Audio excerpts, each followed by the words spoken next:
So the world that was is back, but if you're a Warhammer fan from the original Warhammer Fantasy era, you might have noticed that the lore has changed a little bit, and things are being effectively reset in order to destroy, potentially, something called the end times. The apocalypse, the final battle, Archaon's big win, the universe going poof. At a distance, a terrible memory, but a clock wound back nearly 250 years may present a new problem for Games Workshop, and that is the tearing up of a potentially good apocalypse. This wasn't just a whim or a off-the-cuff decision.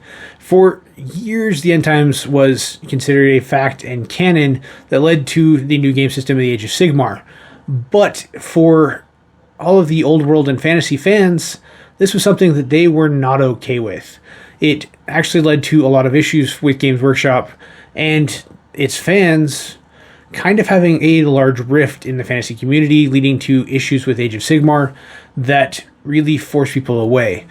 But in recent years, the Old World's returned, and now they have to deal with the lore as to why it happened and how it's going to make sense and still be able to keep Age of Sigmar. For Games Workshop, the commercial reasons to do this are vast. There's a lot of money to potentially be made, especially as they refresh and rebuild the armies of the Old World in much higher quality. We're seeing this now with Bretonnia, we're seeing this with the Warriors of Chaos, and the introduction of the Cathay. There's a lot of potential money for Games Workshop here, and they finally came to the realization that this may be the best way to bring these games back and make more money by doing it.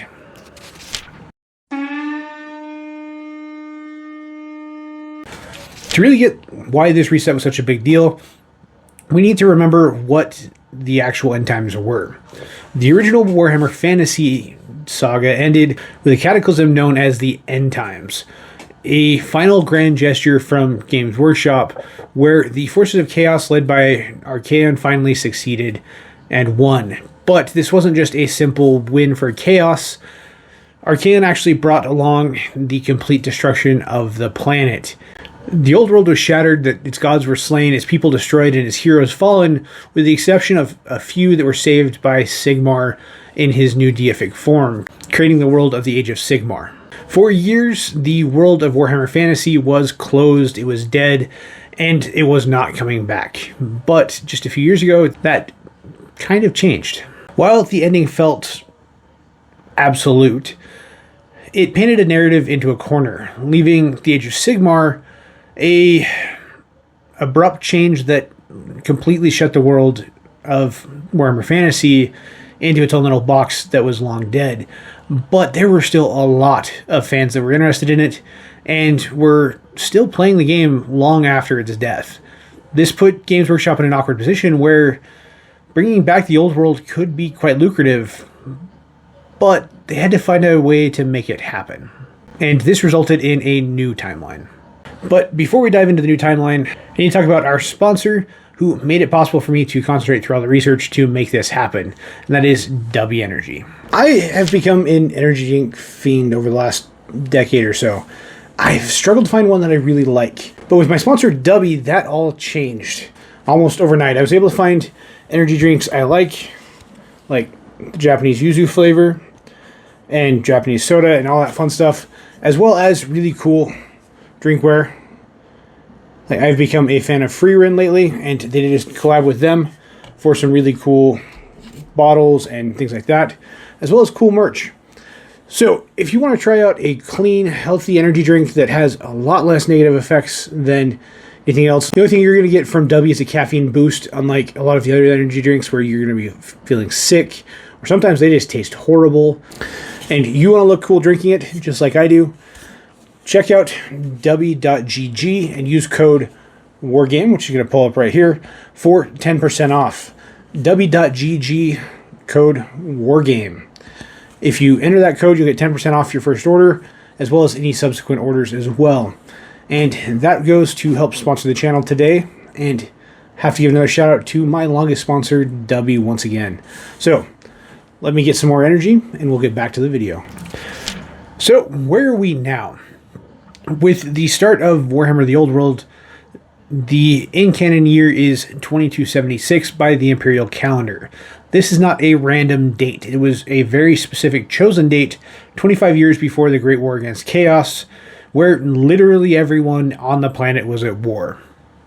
The legendary invasion, led by the previous ever-chosen Asavar Kul, was a world-changing conflict that, until now, was mostly background lore. It's something that was hinted at and referenced in lore and canon books, but we never really got any details.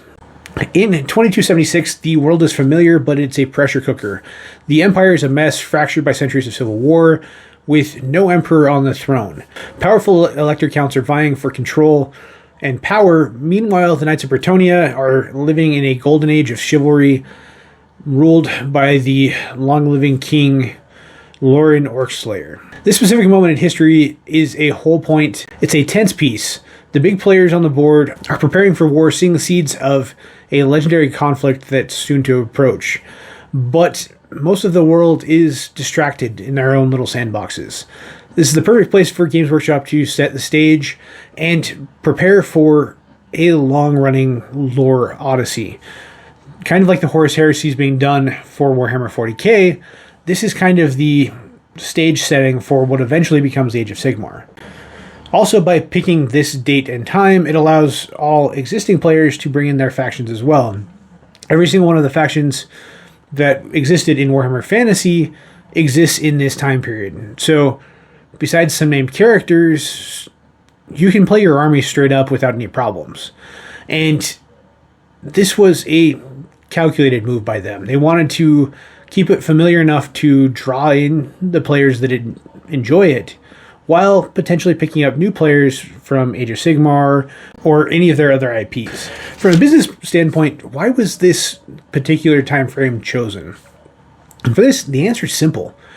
It allows for a lot of creative freedom for their designers and their writers, while still giving familiarity to its players. While we know the end times are a thing in this lore canon still, potentially, they haven't fully confirmed that, so we're not 100% sure. But for now, we know that's still 250 plus years in the future based on the original lore. This gives everyone at Games Workshop the ability to create their own things and shape the world in a way that will be faithful to Warhammer Fantasy while still being their own thing that they can have fun with, develop, and create.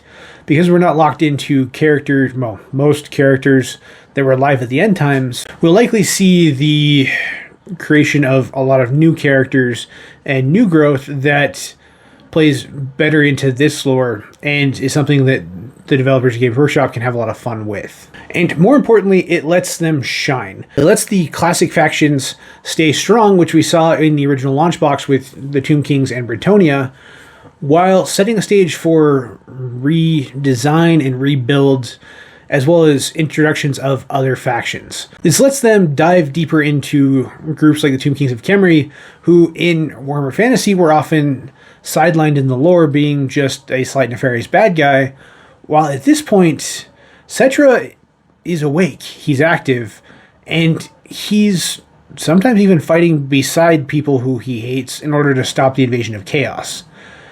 This is one of the few times in recorded history based on previous lore where factions work together in weird ways. And it creates the opportunity for some very, very unpredictable stories and scenarios that I think a lot of people are going to enjoy as they build it out. On top of that, this is the middle history of the world. We have learned some of the stories of the introduction of the world, how it was created, the origins and everything like that, and we know how it ends. But the middle history is something that was only ever referenced, like the Imperial Civil War, the grudge match between the dwarves and the goblins, a bunch of other conflicts that were only ever briefly referenced are now on the table for us to be able to explore, whether it be in lore books or on the tabletop. And it set the stage for a lot of really cool things to come. But creative reasons aren't the only reasons that this decision was made. The Age of Sigmar was doing okay. It was never going to be their flagship game, unlike Warhammer Fantasy was originally. And for us Warhammer 40k players originally, the backlash that came with the end times was far greater than the Primaris backlash in 8th and 9th edition. This instability and backlash that was seen in Warhammer 40k was only a drop in the bucket. When Warhammer Fantasy hit its end times, an entire game system was destroyed and destabilized to the point where people either had to shift over to Age of Sigmar or keep playing a game that technically wasn't supported at all and wasn't even fully real anymore. And this alienated a lot of Warhammer Fantasy fans, sending them to different game systems, and gave birth to a lot of game systems as well. You can see this with Conquest or several other game systems that are fantasy-based and became a big deal at the time. After the success of the Horus Heresy, where a slightly different system was introduced in the same world and style of Warhammer 40k, but was different and playable, it led to the idea for Games Workshop that maybe this could be done with fantasy as well. The separation of a separate game system that actually drew fans to both, or in some cases brought back fans who had been pushed away by some of the changes to Warhammer 40k, was a great sign for them. And this led Games Workshop to start thinking about maybe doing it with Warhammer Fantasy as well. When they finally decided to pull the trigger, they selected 2 of the fan favorite armies and used them for the introduction box, also because they were some of the newest models that had been created prior to the end times, and that was Bretonnia and the Tomb Kings. Bretonnia is one of the strongest factions in Warhammer Fantasy and one of the most popular, often considered the Space Marines of Warhammer Fantasy. Obviously, playstyle is more the Warriors of Chaos in Bretonnia, but they're the poster children often enough. It's been interesting to watch how it's kind of been a war between Bretonnia and the Empire for that in the Old World lately, but Bretonnia is kind of the be-all end-all draw to any new players. And by using them in the introduction box, this helps set the stage for a lot of new people to join, including myself. It's literally the reason I have a Bretonnia army. This Bretonnia intro box is a great start to the game systems, and I think you can still find them online. That may be changing with the new stuff that just got put on pre-order with the Warriors of Chaos and Grand Cathay. But this is kind of shown that Games Workshop is starting to take it very seriously. The release of Grand Cathay just 6 months later was a great sign, and was a clear sign from Games Workshop that the Old World isn't going anywhere. By taking the time to sculpt and build an entire new army, this was going to stay for quite a while. Just like we see with the structure of the Horus Heresy, the Old World is following almost exactly in that same path. Obviously, one's round base, one's square base, but the game systems are supported in a very similar way. They're becoming large flagship games for Games Workshop as well. And this rewriting of the timeline that we've seen with Warhammer Fantasy has set the stage for introductions of even more to come. I'm hoping that we're going to be seeing more of these armies that are currently legend, like the Skaven, the Lizardmen, the Dark Elves, and a lot of others that are currently not available. I'm hoping the lore is setting the stage to introduce them over time. Obviously, the War with Chaos, we definitely need at least the Dark Elves for this to make sense. Nagash is a major part of that conflict, according to the earlier lore. But the reality is, this plays exactly to the business mindset of Games Workshop. By setting the stage and slow rolling every single army that comes out, this buys them, 10 to 15 years worth of product and content that they can roll out, and helps them set the stage for easy money. And by the end of that 10 to 15 years, they're going to be going back in, redoing Tomb Kings, redoing Bretonnia, and building up these armies to a higher quality to match some of the stuff coming out for the Warriors of Chaos. The Marauders are fantastic. The new stuff that they just announced at time of filming, which at time of release may actually be available, will really change the way people look at things. A lot of my Warriors of Chaos are kit bash and things like that to give them a lot more dark feel, but the new units look a lot like what I kit bashed. But what does this all mean for the future? Where's the story headed? What are we going to be seeing? My hope is that we're going to start seeing books coming out from Black Library based around the approaching war with Chaos to help broaden the lore and build it out. Currently, there's not a lot of lore in this time frame. Games Workshop wasn't producing books at the rate that they are now. And I suspect we'll start seeing some trickle through here in the years to come. Currently, all of the lore is based in arcane journals, which are fascinating to read and are a lot of fun to understand. But as things get closer and get darker and the wars start to rage, I would love to see more actual named heroes and characters built out. And I suspect that is exactly what we're going to see. Just based on what we've seen from Grand Cathay and the introduction of a lot of named characters and units, we're going to be building out a lore base that is going to hopefully be as strong as Age of Sigmar. And with this lore base and this broadening of everything, we may even see the rise of Magnus the Pious and the end of the Imperial Civil War. We also may see the rise of Bretonnia in their fights against the Greenskins and Chaos.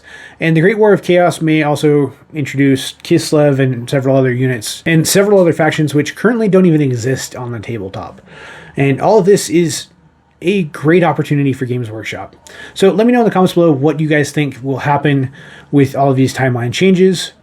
And don't forget to check out our sponsor, W Energy. It does a great job keeping you energized without all of the bad side effects. And I will see you guys in the next one.